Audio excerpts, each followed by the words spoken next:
একবার ক্লাসে এক অধ্যাপক তার শিক্ষার্থীদের একটি পরীক্ষা নেবেন ঠিক করলেন। তিনি সবার হাতে একটি করে সাদা কাগজ দিলেন। প্রত্যেকে দেখল সাদা কাগজের ঠিক মাঝখানে একটি বড় কালো ডট বা বিন্দু আছে।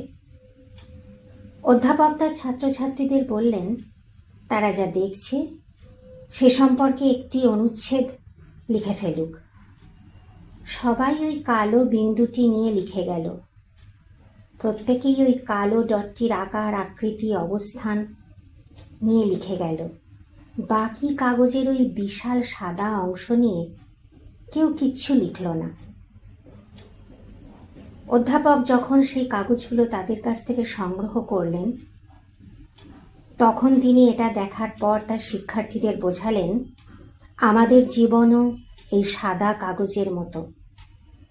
তা আমাদের পরিবার, সুস্বাস্থ্য, বন্ধুবান্ধব, আত্মীয় স্বজন, সফলতা সব কিছু নিয়ে আনন্দে ভরা। আর ওই ছোট কালো বিন্দুটি হলো সমস্যা। আমরা সমস্ত ভালো দিকগুলি ভুলে ওই সমস্যাকে আঁকড়ে ধরে বসে থাকি।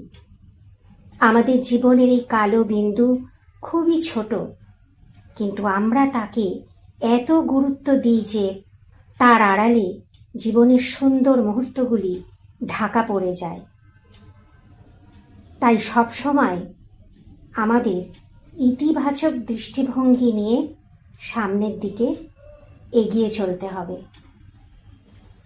সমস্যার দিকে বেশি তাকিয়ে থাকলে চলবে না।